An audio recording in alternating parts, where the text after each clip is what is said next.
রাফি একটি ছোট্ট শহরের বাসিন্দা। চতুর্থ শ্রেণীর ছাত্র হলেও বুদ্ধিতে পুরো মহল্লাকে হার মানায়, কিন্তু পড়াশোনায় তার মন কম। খেলাধুলা আর মজায় বেশি মনোযোগ।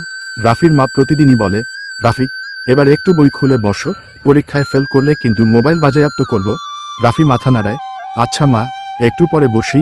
এই একটু পরে মানেই সকাল গড়িয়ে রাত, আর বইয়ের পাতায় এক ফোঁটা চোখও পড়ে না। মা হালকা বিরক্ত গলায় বলেন, একদিন মা ভেবেই ফেললেন, এবার কঠিন ব্যবস্থা নিতে হবে। সকালে বললেন, রাফি, আজ থেকে পড়া না পড়লে দুপুরে ভাত বন্ধ। রাফি চুপচাপ, কিন্তু মাথায় ফন্দি চলছে। দুপুরে মা খেতে ডাকলেন। রাফি একদম রাজি না, বলল, না মা, আমি রোজা রেখেছি। মা অবাক, রোজা? আজ তো রোজার দিন না।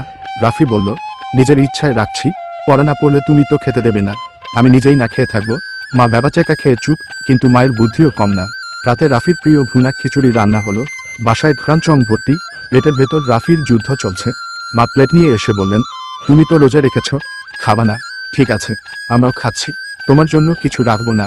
রাফি কাঁপা কাঁপা গলায় বলল, মা, আমি ইফতার করব এখন, কিন্তু এখন ইফতারের সময় না তো। মা কটাক্ষ করে বললেন।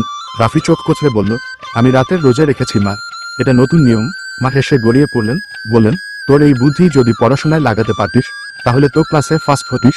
রাফি গম্ভীর গলায় বলল, মা, জীবনে সবকিছুতে ফার্স্ট হওয়া লাগে না, কেউ তো শেষ দিকেও থাকতে হবে।